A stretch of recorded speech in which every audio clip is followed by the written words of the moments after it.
ሰላም እንዴት ናችሁ? በዛሬው የፊልም ዳሰሳችን ኦነር ስቱደንት የተሰኘውን የጃፓን ምስጢራዊ ትሬለር ፊልም እንመለከታለን።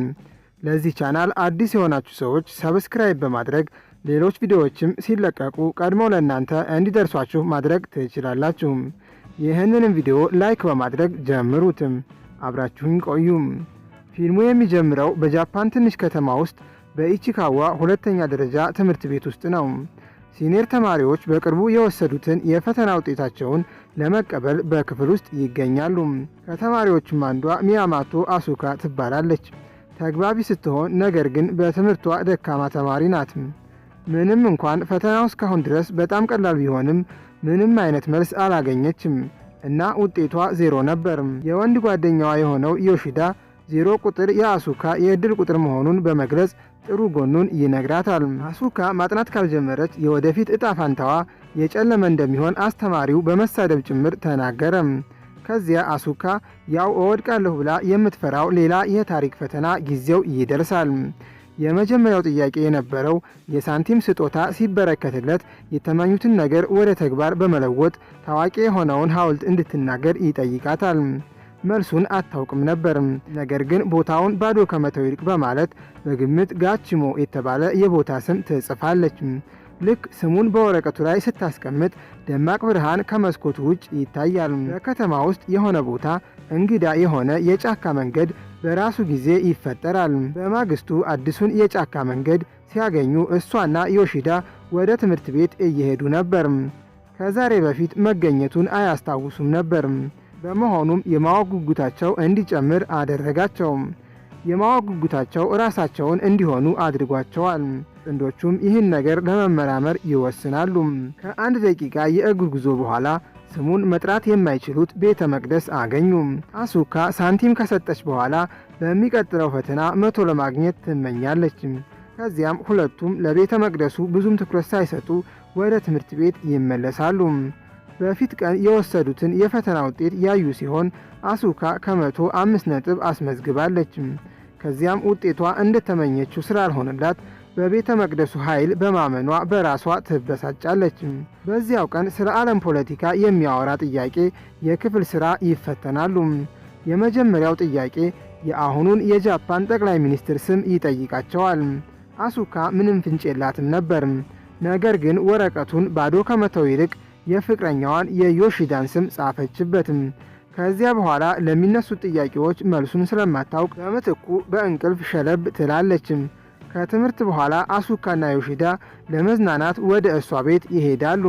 ልክ እንደገቡ የወላጆቿን ክርክርና ጫጫታ ይሰማሉ። አባቷ የአሱካ እናት ከሌላ ወንድ ጋር ግንኙነት ስታደርግ ከስራ ሊባረር የነበረ ነጋዴ ነው። አሱካ ዮሺዳ እነሱን ትቷቸው ወደ ክፍሏ እንዲሄድ አደረገችው። በመሄድ ላይ እያሉም ከበሩ ውጭ ባዶና ጎድጓዳ ሳህኖች ተመለከተ። አሱካ ኪሱኬ የሚባል የእሷ መንትያ የሆነ ወንድም አላት። ከአንደኛ ደረጃ ትምህርት ቤት ጀምሮ በትምህርቱ ጎበዝ ነበር።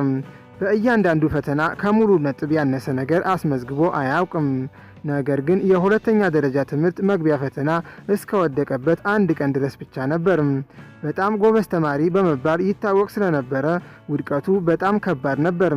ከዚያን ጊዜ ጀምሮ ራሱን በክፍሉ ውስጥ ቆልፏል እና ከማንም ጋር አይነጋገርም እና ሁልጊዜ በኮምፒውተር ላይ ጌም እንደተጫወተ ነው የሚውለው። አሱካ ስለ ወንድሟ ካወራች በኋላ ዝም አለች። ዮሺዳ ጥሩ ስሜት እንዲሰማት ለማድረግ ወደ ሱፐርማርኬት የሚበሉት ነገር ሊያመጣላቸው ሄደም። የሆነ ቦታ ላይ ደግሞ አስተማሪያቸው የፈተና ወረቀቶችን ውጤት በመስጠት ላይ ነበር። በድንገት ቤተ መቅደሱ ማብራት ይጀምራል እና የአስተማሪው መነጽሮችም ያበራሉ። ከትንሽ ቆይታ በኋላ አሱካ ለዮሺዳ ደውላ ለመምጣት ምን ያህል ጊዜ እንደሚወስድበት ጠየቀችው። ዮሺዳም በጣም ስራ እንደበዛበትና ዛሬ መምጣት እንደማይችል ይነግራታል። ስልኩን ከዘጋችው በኋላም ዮሺዳ ትልቅ ችግር ውስጥ ገብቷል የሚል ከክፍል ጓደኛዋ የጽሑፍ መልእክት ይደርሳታል። ዮሺዳ የጃፓን ጠቅላይ ሚኒስትር ሆኖ ተመርጧል። በጠቅላይ ሚኒስትርነቱም ቃለ ምልልስ ሲያደርግ የተነሳው ፎቶ በማህበራዊ ሚዲያ ይጥለቀለቃል። በማግስቱ አሱካ ወደ ግሮሰሪ የሄደው ፍቅረኛዋ እንዴት ወደ ጠቅላይ ሚኒስትርነት እንደተቀየረ አሁንም ግራ ተጋብታ ትምህርት ቤት ገባች። ስለተለያዩ ሀገራት ፕሬዝዳንቶች መጥፋታቸውን የሚገልጹ ሌሎች በርካታ ዜናዎችን በትምህርት ቤቱ ዙሪያ እየተነገሩ ነው። መምህሩም የፈተና ወረቀቶችን ይዞ ይመጣል። እናም አሱካን ፈገግታ አሳይቷት ውጤቷን ይሰጣታል። የሚገርመው ነገር ብዙውን ቦታ ባዶ ብታስቀምጥም በፈተናው ላይ ሙሉ ነጥብ አግኝታለች። ቆም ብላ ስታስብ ዮሺዳ ጠቅላይ ሚኒስትር የሆነው እሷ በፈተና ወረቀቱ ላይ ስለጻፈችው እንደሆነ ትረዳለች። በተመሳሳይም የሌሎች ሀገራት ፕሬዝዳንቶች የጠፉትም ሁሉንም ጥያቄዎች ባዶ አድርጋ በማስቀመጧ ነበር። በእርግጥም ቤተ መቅደሱ ምኞቷን ሰጥቷታል። ነገር ግን ካሰበችው በተለየ መንገድ ነበር። አሁን እሷ ሙሉ ውጤት እንድታገኝ ዓለም እንደ አሱካ እንደምትጽፈው መልስ ትለዋወጣለች። ስህተቷን ለማስተካከል መነጽር በማድረግ እንደገና ሁሉንም ትክክለኛ መልሶች በፈተና ወረቀቱ ላይ ጻፈቻቸው። እንደ ዕድል ሆኖ እቅዱ ሰራላትም። እናም ዮሺዳ በመጀመሪያው የሥራ ቀን ከጠቅላይ ሚኒስትርነቱ ተባረረ። በዓለም ዙሪያ ያሉ ፕሬዝዳንቶችም ወዲያውኑ ከጠፉበት ተገኙ እና ሁሉም ነገር ወደ ኖርማል ይመለሳል። ከዚያ በኋላ ቀጣዩ ፈተና ጊዜው ይደርሳል። በዚህ ጊዜ አሱካ አልተጨነቀችም። ምክንያቱም በሂሳብ ፈተና ውስጥ የተሳሳተ መልስ ከሰጠች በዓለም ላይ ምንም አይነት ለውጥ አያመጣም። ከትምህርት ቤት በኋላ ዮሺዳ አሱካን በድጋሜ አገኛትና እንዴት እንደተባረረ ነገራትም። አሱካ እንግዳ ስለሆነው ሁሉን የማድረግ ኃይሏ እውነቱን ከመናገሯ በፊት ታረጋጋዋለች። እሷ ከመጻፏ በፊት ግን በከተማው መሃል ላይ ያለ ግንብ መወዛወዝ ይጀምራል። ይህ የሆነበት ምክንያት በሂሳብ ፈተና ውስጥ በሰራችው ስህተት ነው። ሁሉም ወዲያውኑ ወደ መምህሩ ክፍል ሮጡ እና ስህተቱን አስተካክለው በመጨረሻም ግንቡን ወደ መጀመሪያ ሁኔታ አመጡት። በቴሌቪዥን ላይ ባሉ ባለሙያዎች እንኳን ህንፃው እንዲወዛወዝ ያደረገውን ነገር ማወቅ አልቻሉም። ወደ ቤት ሲመለሱ አሱካና ዮሺዳ መቅደሱ በቀድሞ ጊዜው ወደ ነበረበት ቦታ ሄዱ። ነገር ግን እስካሁን ሙሉ በሙሉ ጠፍቷል። ስሙን ስለማያስታውሱት እንደገና ለመፈለግ ምንም መንገድ የላቸውም። አሁን ዓለምን ለማዳን ብቸኛው መንገድ አሱካ ጠንክሮ ማጥናትና ሁሉም ጥያቄዎች በትክክል ማግኘት ነው። የቻለችውን ለማድረግ ቆርጣ ምሽቱን ለማጥናት ተቀመጠችም። ግን ከጥቂት ደቂቃዎች በኋላ ተኛችም። በሚቀጥለው ትዕይንት ላይ አሱካና ዮሺዳ ከመምህሩ ቢሮ ውጭ ናቸው። የቅርብ ጊዜ የፈተና ወረቀት ውጤት እስከሚያገኙ በትዕግስት ይጠባበቃሉ። እንደተጠበቀው አሱካ ሙሉ ውጤት አግኝታለች። ነገር ግን በዓለም ላይ ከፍተኛ ለውጥ እንዳላመጣ ተስፋ አድርጋለች። ወደ ቤት ስትመለስ አባቷ በሙያው ትልቁን ሽያጭ በማግኘቱ በደስታ ተቀብሎታል። ባለፈው የክፍል ፈተናዋ አሱካ ሳታውቅ የቧንቧ ውሃ በጣም ጠቃሚ ኃይል ምንጭ እንደሆነ ጽፋ ነበር። ይህም ሰዎች ብዙ የውሃ ማጣሪያ እንዲገዙ አድርጓቸዋል። እናም በተራው ደግሞ አባቷን ብዙ ገንዘብ አስገኝታለች። ለአንድ ሴኮንድ ደነገጠች። ነገር ግን የአባቷን ደስታ ካየች በኋላ ዓለምን አሁን ባለበት ሁኔታ ለማቆየት ወሰነች። በዚያው ቀን በወጣ ዜና በውሃ ምክንያት በዓለም ዙሪያ ብዙ ረብሻዎች እንደተነሱ ይነገራል። ነገሮች ከቁጥጥር ውጭ ሲሆኑ አሱካ የመልስ ወረቀቱን በፍጥነት አስተካክላ ዓለምን ወደ ኖርማል ትመልሰዋለች። በድንገትም ያላትን ኃይል በመጠቀም የወላጆቿን የጋብቻ ችግሮች ለመፍታት ሐሳብ ታገኛለች። በሚቀጥለው ፈተና ወደ ጠፈር ረጅም ጉዞ ሊሄድ ያለውን የጠፈር ተመራማሪ ስም ትጠይቃለች።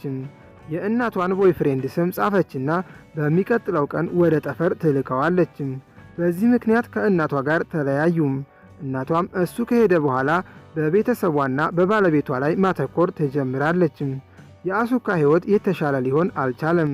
አሁን መርዳት ያለባት ብቸኛው ሰው መንታ ወንድሟ ኪሱኬ ነው። በሚቀጥለው ፈተናዋም ወንድሟ ከተደበቀበት ወጥቶ ቤተሰቡን ሰላም እንደሚል ትጽፋለች። አሁን ግን እቅዷ እንዳሰበችው አልሰራላትም። ምክንያቱም ኪሱኬ ከመውጣቱ ይልቅ አባታቸው ወደ እሱ ክፍል ገብቶ ወደ ውጭ እንዲወጣ አስገደደው። ይህ ነገር በቤተሰቡ ትልቅ ክርክር ያስከትላል።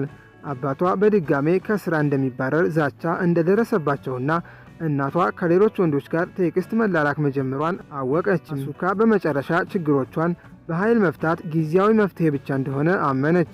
ወንድሟን ለማነጋገር ትክክለኛ ጥረት ማድረግ ትጀምራለች። እሱ አሁንም በትምህርቱ ጂኔስ ስለሆነ እሷ ከበራፉ ተቀምጣ በየቀኑ ጮክ ብላ ታጠናለች። በምታጠናበት ወቅት ኪሱኬ እየሰማት ብዙ የትምህርት ስህተቶችን ትሰራ ነበር። ነገር ግን ለጥቂት ቀናት አያስተካክላትም ነበር። ከዚያም አንድ ቀን አንድ የሂሳብ ጥያቄ ይከብዳታል። ኪሱኬ ለመጀመሪያ ጊዜ ተናገረ እና እንዴት ጥያቄውን መስራት እንዳለባት ያስረዳታል። በወንድሟ አጋዥነት ምክንያት አሱካ በተዘጋ በር ብቻ ቢያስረዳትም የበለጠ ጠንክሮ ማጥናት ጀመረች። በመጨረሻም አባቷ ለሻጮች መጽሐፍቶችን ማንበብ ይጀምራል እና በስራው ላይ ተጨማሪ ገቢ ያገኛል። እናቷ ሁሉንም የፍቅረኛዎቿን ቁጥሮች ከስልኳ ላይ ሰርዛለች እና በቤተሰቧ ላይ አተኩራለች። ከአንድ ሳምንት በኋላ አሱካ ያለማንም እርዳታ በፈተና ላይ ሙሉ ነጥብ አስመዘገበች። መልካሙን ዜና ይዛ ወደ ኪሱኬ ትሮጣለች፣ ግን ያኔ በሩን ለመክፈት ፈቃደኛ አልሆነም። በማግስቱ ጠዋት አሱካና ወላጆቿ በመመገቢያው ጠረጴዛ ላይ ተቀምጠዋል። የሚገርመው ነገር ኪሱኬ ወደ ታች ወርዶ ሰላምታ ሰጣቸው። ተስፋ በመቁረጥ አባቱን ይቅርታ ጠይቆ ከአሁን በኋላ የተሻለ ለመስራት ቃል ይገባል። አንድ ቀን ወደ ትምህርት ቤት ሲሄዱ አሱካና ዮሺዳ የበፊቱን የፈተና ወረቀት በአሱካ ቦርሳ ውስጥ አገኙትም። ከ105 ብቻ ስላገኘች ነበር የቀደደችው። ቁርጥራጮቹን ወረቀቶች ስትገጣጠማቸው ወደ ቤተ መቅደሱ የሚወስደውን መንገድ በድንገት ይፈጥራሉ። ያኔ ብቻ በመጀመሪያው ፈተናዋ ላይ የተመኙትን ሁሉ የሚሰጠው ቤተ መቅደስ ማን ነው ተብላ ለተጠየቀችው ጥያቄ ጋችሞ ብላ መልስ እንደጻፈች አስተዋለችም። ቤተ መቅደሱም በድንገት የተፈጠረው በዚህ ምክንያት ነበር። ጥንዶቹ በፍጥነት ወደ ቤተ መቅደሱ ሄደው ምኞታቸውን ለመቀልበስና ዓለምን ወደ መደበኛው መለወጥ እንዲያስችላቸው ይለምናሉ። የሆነ ነገር እስኪሆን ድረስ ይጠብቃሉ እና ምንም ነገር ሳይለወጥ በመቅረቱ ቅር ይላቸዋል። በትምህርት ቤቱ ውስጥ መምህሩ ሌላ ፈተና ይፈትናል። በዚህ ጊዜ ስለ ዓለም ጂኦግራፊና የሕዝብ ብዛት ነበር። በድንገትም አሱካ ቤተ መቅደሱ ምኞቷን ያሟላላት ሳንቲም ስለሰጠችው እንደሆነ ታስታውሳለች። ምኞቷን ለመቀልበስ የሰጠችውን ሳንቲም መልሳ መቀማት እንዳለባት ታስባለች። በፍጥነት ፈተናዋን ጨርሳ ለመመለስ ትቸኩላለች። ይሁን እንጂ ሳንቲሙ በተቆለፈ ደረት ውስጥ ነበር። ለማውጣት ስትሞክር ዱላ ነገር ትጠቀማለች እና ይሳካላታል። ሌላ ቦታ ላይ ደግሞ ኪሱኬና ወላጆቹ ስለ ወደፊት ሕይወቱ እያወሩ ነው። በመጨረሻ እረፍት በማግኘቱ ደስተኛ ነው። እናም ለወደፊት ሕይወቱ በጣም ይጓጓል። እናቱም ባሏን በጣም ስላስቸገረችው አዝናለች። ቤተሰቡ በመጨረሻ ልዩነታቸውን በአንድ ተቀምጠው ይፈታሉ። በተመሳሳይ የአሱካ መምህር የቅርብ ጊዜውን የፈተና ውጤት ሲያርም ነበር። የአሱካ ወረቀት ሲታረም እንደተለመደው 100 አምጥታለች። በተመሳሳይ ጊዜ አሱካ በድንገት ሳንቲሙን ወደ ደረቱ መለሰች። በድንገት ሳንቲሙ በእሷ ላይ ደማቅ ብርሃን አበራላትም። ከሴኮንዶች በኋላም ምንም አይነት ሰው በቤተ መቅደሱ አካባቢ አልነበረም። እንዲያውም መላው ከተማ፣ ሀገርና ዓለም ሁሉ ሰው ጠፍቶ ባዶ ሆኖ ነበር። በመጨረሻው ትዕይንት አሱካ በቅርቡ በወሰደችው ፈተና የመጨረሻውን ጥያቄ እንደሳተችው ያሳያል። ጥያቄውም አሁን ያለው የዓለም ሕዝብ ቁጥር ስንት እንደሆነ ይጠይቃል። አሱካ ጥያቄውን ባዶ ስለተወችው የዓለም ሕዝብ ጠፍቶ ዓለም ባዶዋን ትቀራለች።